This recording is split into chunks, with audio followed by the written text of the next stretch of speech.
The next fourth term of the AP √18 √50 √98 is. तो यहाँ पे हमें फोर्थ टर्म पता करना है और ये AP दिया हुआ है और इसका जो फोर्थ टर्म है मतलब यहाँ पे फर्स्ट 3 टर्म्स दिया हुआ है, इसके आगे जो है वो क्या आएगा ये हमको पता करना है। तो इसके लिए हम मान लेते हैं कि कोई एक फोर्थ टर्म x है, तो इसको हम लेट कर लेंगे। तो हम जानते हैं कि कोई भी जो AP होता है उनके बीच में कॉमन डिफरेंस होता है, तो ये A1 A2 A3 A4 है।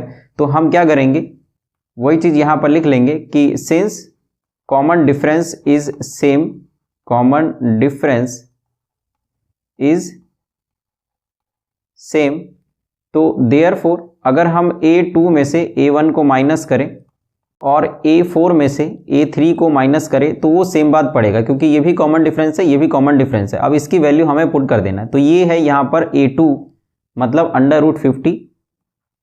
√50 माइनस जो A1 है ये है √18, फिर जो A4 है ये है x और जो A3 है ये है 98।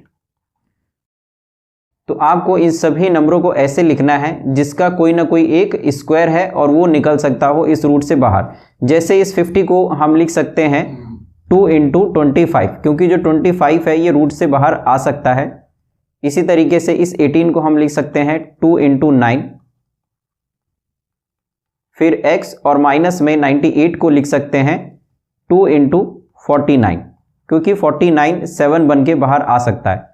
तो इसीलिए अब ये जो 25 है अगर हम इसको बाहर निकालें तो ये आ जाएगा 5 और √2 ये सेम रह जाएगा। इसको अगर लिखे तो 9 बाहर जा सकता है 3 होके और √2 फिर रह जाएगा is equal to x minus में जो 2 × 49 है, तो 49 अगर बाहर जाएगा तो ये आ जाएगा 7 √2। अब यहां पर अगर इसको सॉल्व करेंगे तो ये आ जाएगा 2 √2 is equal to x minus 7 √2।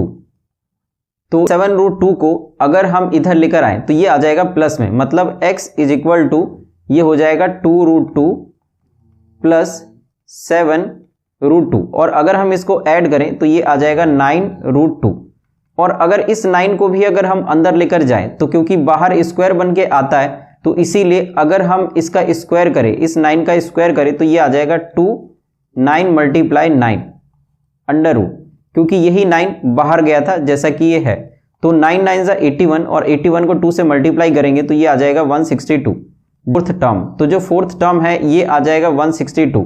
तो अगर देखें तो जो 162 अंडर रूट है ये हमारा आंसर हो जाएगा। तो इसीलिए हम अपना आंसर जो है वो लिखेंगे ऑप्शन सी। तो ऑप्शन सी हमारा